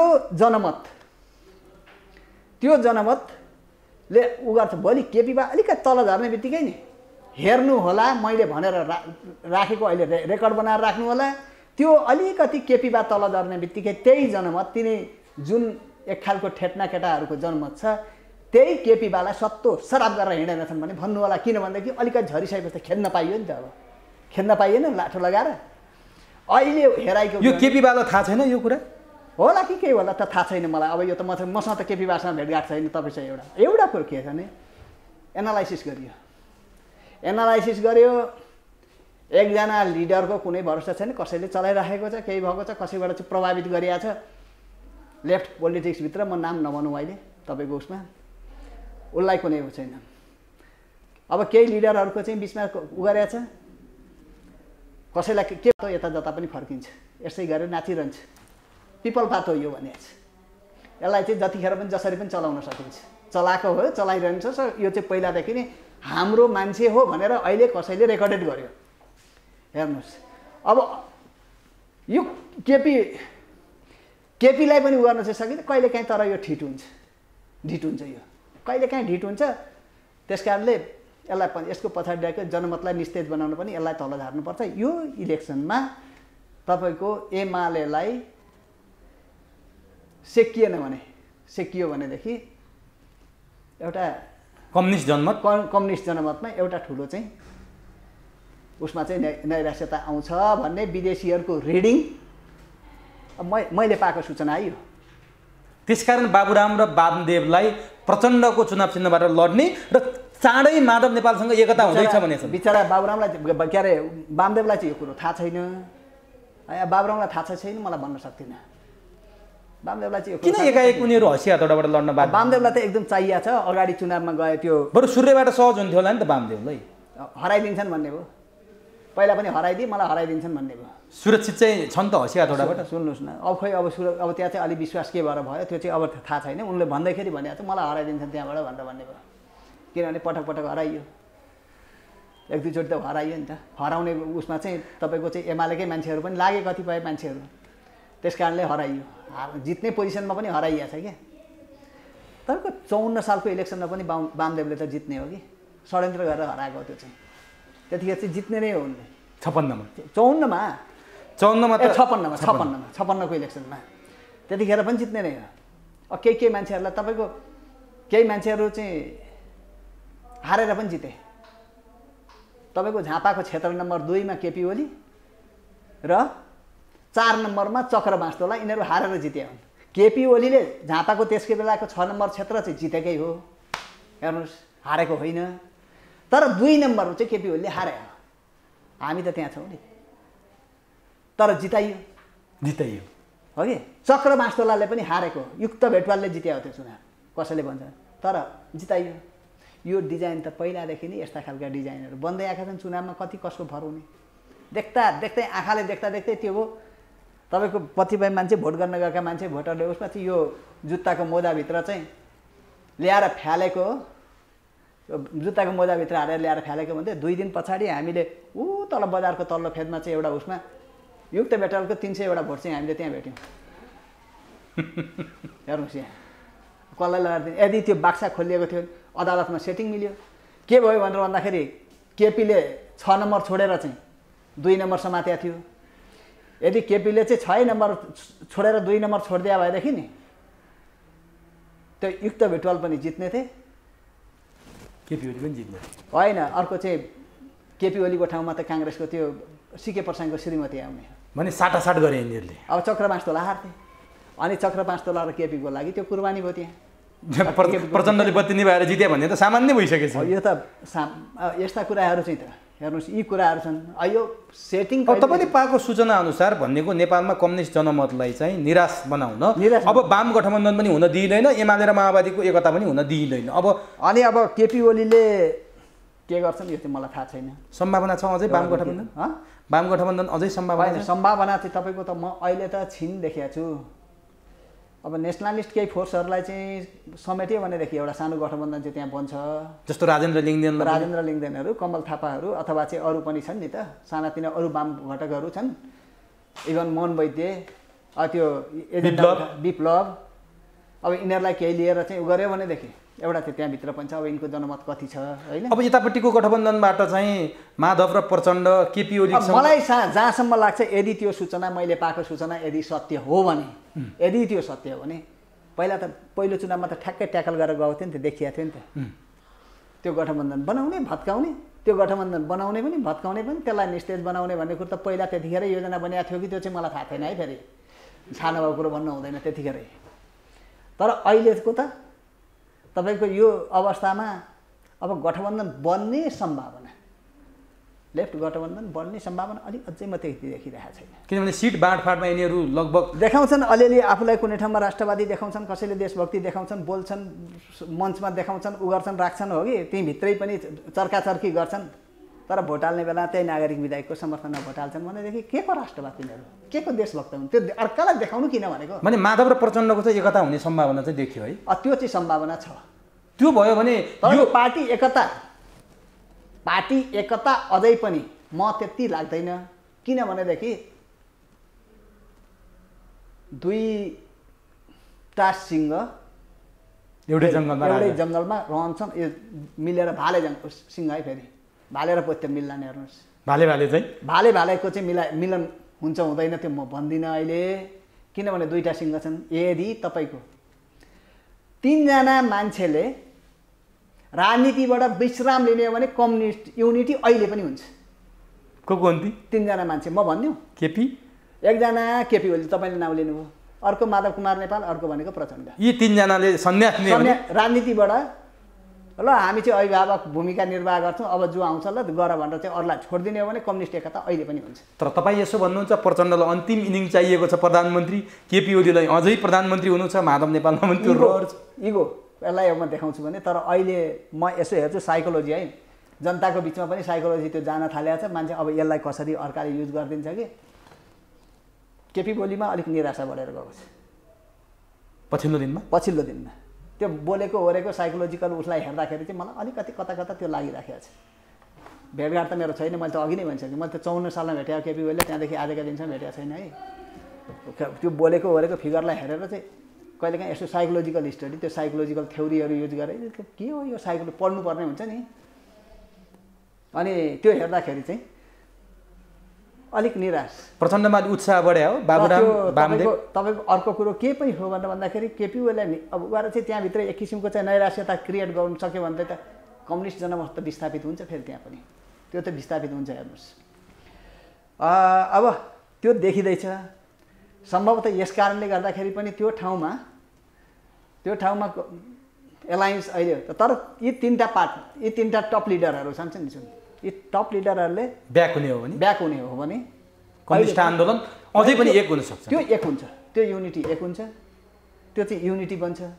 तर उहाँहरूकै इगोले केपी ओली प्रचण्ड र माधव नेपालको इगोले तपाईँको माधव नेपालको विरुद्धमा माधव नेपालको पार्टीभित्र बोल्नेको अहिले आलोचना गर्न हुँदैन, प्रचण्डकोमा त झन् हुँदैन। अब शालिग बनाउने भन्न थाले वर्षमान पुनले टोलमा। सुन्नुहोस् यहाँ प्रचण्डको त झन् हुँदैन। जुन दिन त्यहाँबाट विरोध हुन्छ नि, विरोध हुन थालिसके पछाडि प्रचण्डको विरुद्धमा आउँछन् ती पहिलाका लडाकु सडाकु सबै आउँछन् प्रचण्डको विरुद्धमा चाहिँ। अब त्यतिखेर जब इरोजन सुरु हुन्छ त्यतिखेर आउलान् अथवा चाहिँ होला कलङ्क कोही बेला चाहिँ अब स्टालिनलाई चाहिँ पछिबाट आएर चाहिँ ख्रुश्चेभले गद्दार भनेर भने जस्तो त्यो कुनै आउला पछिको अहिले होइन है कुनै कालमा आउला त्यो गरिहाल्यो भनेदेखि तपाईँको अहिले तपाईँको प्रचण्डको विरुद्ध कसैले बोल्दैन, केपी ओली विरुद्ध केही पनि बोल्न सक्दैन। बोल्ने भएदेखि तपाईँको एमसिसी कसैको काहीँ डिसिजनै नगरिकन छिराइदिए सबैले गएर भोट हालेन्। हेर्नुहोस् यहाँ नागरिकता विधेयक यही हो।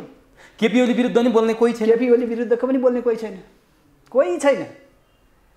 हाइ बा अहिले त त्यसो भए कि कम्युनिस्ट शक्तिहरूले शक्ति गुमाए टुक्रा टुक्रा परेर भनेपछि फाइदा काङ्ग्रेसलाई हो? फाइदा काङ्ग्रेसलाई फाइदा त अहिले त अब यो हिसाबले हेर्ने हो भने जनमतको हिसाबले त विदेशी शक्तिहरू हाबी हुँदै गएका छन्। उनीहरूले खेलेको डिजाइनभित्र सबै काङ्ग्रेसले ठुलो पार्टी बनाउनु काङ्ग्रेस। तर काङ्ग्रेसभित्र पनि फेरि चयन त छैन नि। शेखर कोइरालाको ग्रुपले भित्रभित्रै केपी ओलीसँग गठबन्धनको तयारी गरेको छ भन्ने कुरा सार्वजनिक भइरहेछ। त्यो त बार्गेनिङ, त्यो सम्भव छ? शेखरको ग्रुपले बार्गेनिङ अहिले नै म सम्भव होला जस्तो मलाई लाग्दैन। त्यो चाहिँ के हुन्छ भन्दा काङ्ग्रेसभित्रको स्ट्राटेजी हो। काङ्ग्रेसले अरू गठबन्धनका अरू वामपन्थी शक्तिहरूलाई ब्याक बसाउनका निम्ति गरेको तयारी हो। इमिडिएट अन्तिम अवस्थामा पनि मलाई लाग्छ कि शेखर कोइराला गएर चाहिँ देखाउलान् केपी ओलीसँग चाहिँ नजिक भएको देखाउलान्, तर शेरबहादुरसँगै मिल्छन् होइन देखाउलान्। अनि त्यहाँबाट चाहिँ शेरबहादुर यो भएन भनेर चाहिँ होलान्। अनि भइसकेपछि के अर्को स्ट्राटेजी पनि हो त्यो होला। त्यो अवस्थामा हो कि त्यो पार्लियामेन्ट जब डिजल्भ हुन्छ नि, अहिले त यो नागरिकता विधेयक पास गर्नका निम्ति पार्लियामेन्ट डिजल्भ छैन, त्यसैका लागि राखेको छ। जुन दिन पार्लियामेन्ट डिजल्भ हुन्छ नि, पार्लियामेन्ट डिजल्भ भइसकेपछि यो पनि हुनसक्ने मेरो सम्भावनाको मेरो आँकडा मात्रै हो। हेर्नुहोस् अनि त्यो बिचमा चाहिँ बार्गेनिङ चल्छ। हेर्नुहोस् यहाँ हो कि बार्गेनिङ चल्छ। त्यतिखेर त शेरबहादुरको सरकार अल्पमत बहुमत भन्ने पनि हुँदैन। अनि सिटमा अब कि चाउरिनु पर्यो, शेरबहादुरले जे दियो त्यो लिनु पर्यो, होइन त्यो स्थिति आउला। त्यसो हुँदाखेरि त शेखर कोइरालाहरू काङ्ग्रेसमै एडजस्ट हुने भए। हेर्नुहोस् है यहाँ अनि चाउरिनु पर्यो कसले भन्दा प्रचण्डले। अनि ती चाहिँ केपी ओलीतिर जाँदैन त्यति बेला? जाने ठाउँ कहाँ भन्छ लु भन्नुहोस्। पहिला सिट बाँडफाँड आदि इत्यादि भन्छ चाहिँ भोलि तपाईँको त भोलि त के हुन्छ भन्नुहुन्छ भने त के टिकट दियो। तपाईँको एउटा कुरो म भन्छु कि अन्तर्घात अथवा चाहिँ राजनीति उगार्ने गर्नु पऱ्यो भनेदेखि जे पनि हुन्छ। तपाईँको 54 सालको झापामा चाहिँ जिल्ला विकास समितिको चुनाव थियो क्या। म यति भन्छु जिल्ला विकास समितिको चुनाव हो। पार्टीले टिकट दियो, तपाईँको एउटै पार्टीभित्र पार्टीले टिकट दियो नरेश खरेललाई। सूर्य चिन्हबाट चुनाव लड्ने सभापतिमा चुनाव लड्ने नरेश खरेल, स्वतन्त्र भएर लड्दिए अर्जुन राई एमालेकै जिते अर्जुन राई चाहिँ। हेर्नुहोस् यहाँ सारा शक्ति लाग्यो हेर्नुहोस् है यहाँ। अनि त्यो आउँदाखेरि कहाँ कसलाई निश्चित गरी यो चलन पार्टीभित्रको। अनि अन्तिममा चाहिँ के हुन्छ भन्नुहुन्छ भनेदेखि काङ्ग्रेस त झगडा गर्छ आफूभित्र चाहिँ गरे जस्तो गर्छ, मारामार हुन्छ, चार चौरास बमबाडी हुन्छ। अनि अन्तिममा आएर भोट हाल्ने ठाउँ एउटै बनाउँछ। भनेपछि यो चुनावले गठबन्धन भएर गयो भने केपी ओलीको चाहिँ दयनीय अवस्था हुने सम्भावना देखिन्छ। गठबन्धन भएर गयो र केपी ओलीले बुद्धि नपुर्याए। बुद्धि पुऱ्याउन के गर्नु? सुन्नुहोस् यहाँ बुद्धि नपुर्याए। अहिले म भन्दिनँ यो चाहिँ कुरो म भन्दिनँ तपाईँलाई मिडिया मार्फत म भन्दिनँ। कतिपय कुराहरू यस्ता हुन्छन् कि मनसा चिन्तित कर्म बच्चा साना प्रकाश सायद हो कि अब अलिकति केही कुराहरूमा बुद्धि नपुर्याए। दयनीय हुने अवस्था छ, कमजोर हुने अवस्था छ भनौँ न, अलिक कमजोर हुने। अनि चुनाव पछाडि फेरि सत्ता समीकरणमा चाहिँ ओली र यी माधव प्रचण्डहरू एक ठाउँमा आउने सम्भावना देख्नुहुन्छ? तपाईँको बहुमत पुग्ने भयो भने आउने हो। अनि त्यसपछि आरजु प्रचण्डको आलो पालो चल्छ, बहुमत पुग्ने भयो भने आउने हो। त्यो सम्भावना रहँदैन। सकेसम्म काङ्ग्रेसले के गर्छ भन्नुहुन्छ भनेदेखि पहिले सकेसम्म आफ्नो पार्टीको बहुमत हेर्नु होला, बहुमत ल्याउनका निम्ति भनेर आफ्नो पार्टीका लागि तयारी गर्छ। अहिले स्वतन्त्रको हुइम चलिरहेको छ नि, यो स्वतन्त्रको हुइम चलिरहेको छ नि, एउटा खतरा छ। स्वतन्त्रको हेर्दाखेरि हामी स्वतन्त्र भन्छौँ, पक्षपाती हामी स्वतन्त्रको पनि हामी पनि सब पक्षपाती हौँला, कोही बेला हामी पनि लाग्यो हो स्वतन्त्र भनेर चाहिँ आएको छ। भोलि मान्छे 20वटा सिट स्वतन्त्र आएर जितिदिए, त्यो 20वटा सिट बहुमतमा जाने भयो। अब ती स्वतन्त्रलाई नचाउने अर्कै कसैले नचाइदियो भने त बहुमत त त्यहाँ हुन्छ हो, निर्णायक शक्ति त्यो हुन्छ। अनि त्यसभित्र पनि स्वतन्त्र भनेपछि त कसैको हुइप लाग्दैन नि त, जहाँ जता गए पनि हुन्छ नि। त्यो स्वतन्त्र पार्टी हुँदाखेरि पार्टीको हुइप लाग्छ, स्वतन्त्रको मलाई चाहिँ हुइप लाग्दैन नि त। नियमले त त्यही भन्छ। यो सिस्टमको कुरो गर्दैछु, मलाई कतिपय कुरा यही सिस्टम नै मन परेको छैन भनेर म त्यही व्यवस्थै मन पर्दैन भन्छु, म त्यही कारण। यो तपाईँको यो स्वतन्त्र नआउला भन्न पनि सकिँदैन। तपाईँको केही स्वतन्त्र काङ्ग्रेसबाट आउँदैनन् भन्ने पनि छैन। एउटा हेरिराख्नु होला कि माधव खास टप लिडर माधव नेपालदेखि बाहेक अरू उठेको ठाउँमा लेफ्टरलाई भोट हाल्नका निम्ति, माधव नेपालको पार्टीलाई भोट हाल्नका निम्ति काङ्ग्रेस कति इमान्दार होला। त्योभन्दा बढी काङ्ग्रेसको स्वतन्त्रले ल्याउने हो भनेदेखि कसलाई हाल्छ उसले। जनकपुरको उदाहरण छ सुन्नुहोस्, मेयरमा एक।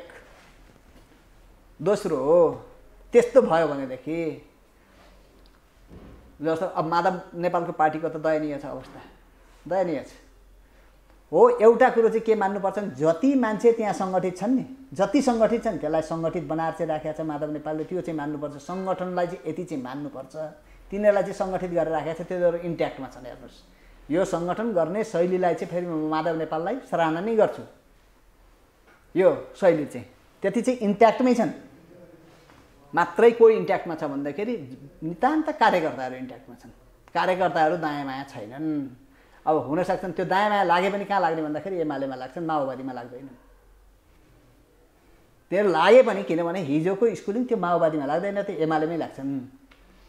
त्यहाँभित्र पनि रसाकसी छ। झलनाथजी कता के भन्नुहुन्छ, माधव नेपालजी कता के भन्दै हुनुहुन्छ, यो कुरो हो। तपाईँको केपी ओलीको ठाउँमा म हुन्थेँ भनेदेखि यत्रो दिनमा बाँकी राख्ने थिएन, म झलनाथलाई त अस्ति लिएर आउँथेँ। किन बाँकी राख्थेँ? आएर अँगालो हालिदिने बित्तिकै त सकिया छ त्यहाँ, अस्ति लिएर आइसक्ने थिएँ म। उहाँ चुनाव लोकल इलेक्सन चुनाव लड्दाखेरि सँगै गएर गठबन्धन गरेर गए त। जीविसमा चाहिँ माधव झलनाथकै मान्छे आए त त्यहाँ, के अरे जिल्ला समन्वय समितिमा त। देखिया छ नि चुनावको प्याटर्न त छैन र। त्यहाँ आउनु एउटा सन्देश जान्थ्यो जाँदैन थियो। अनि यदि त्यो गरेको भएदेखि, दम्म अलिकति कम गरेको भएदेखि, अलिकति अहङ्कारलाई तल झारेको भएदेखि त त्यो त सकिया थियो त्यहाँ। कहिलेकाहीँ डिप्लोमेट हुनुपर्छ लिडर, इगो मात्रै पालेर हुँदैन। कति चाहिँ जान्छ। केपीले अब कति दिन शासन गर्ने, झलनाथले कति दिन गर्ने, हेर्नुहोस् यहाँ। दोस्रो अर्को कुरो, तपाईँको नयाँ एजेन्डा आजका दिनसम्म तयार भएको छैन। नयाँ एजेन्डा कसैसँग छ? छैन। नयाँ एजेन्डा त आउनु पर्यो नि त, चुनावी एजेन्डा नयाँ, यसमा चाहिँ म यसो गर्छु भनेर विकासको कुरा मात्रै भनेर अब कसैले पत्याउँदैन। समृद्धिका कुरा मुखले भनेर मात्रै पत्याउँदैन। अब के संहिता खारेज होइन, अब नयाँ एजेन्डामा जानुपर्छ। नयाँ एजेन्डा के आउँछ त्यस पछाडि भनौँला, अहिले होइन।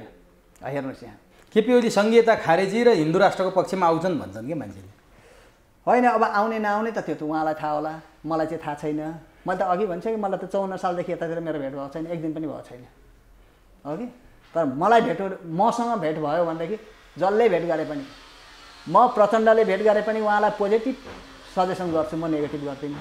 केपी ओलीले भेटे पनि मलाई पोजिटिभ सजेसन गर्छु है, म नेगेटिभ गर्दिनँ। आलोचना चाहिँ म गर्छु दुईटा। माने अझै एउटा आशा छ कि यिनीहरूको बुद्धि पलायो भने वाम गठबन्धन हुन सक्छ। बुद्धि पलायो भने त हुन्छ, त्यो चाहिँ आशा गर्नु हुन्छ। बुद्धि पलायो भने हुन्छ, तर यसको निम्ति अलिकति केही लिडरसिपहरूमा चाहिँ इगो प्रब्लम गर्नु होइन, डाइनामिजम अलिकति केही लिडरहरूले त्यो आफूलाई दोस्रो दर्जाको नेतृत्व भयो जसले भन्छ वामपन्थी अब प्रचण्डतिरकाले पनि अलिकति प्रचण्डलाई क्रस गरेर जान्छौँ हामी भने चाहिँ अलिकति उसमा जानुपर्छ, केपी ओली पनि हामी अलिकति क्रस गरेर जान्छौँ भन्नु भन्यो भनेदेखि दुइटैको बिचमा पनि एलायन्स हुन्छ। हेर्नुहोस् अघि क्रस होइन भने आफै सत्यनाश हुने बाटोमा अब यो बिस्तारै चाहिँ यो विनाशकोतिर लागेको चाहिँ मैले चाहिँ महसुस गरेको छु।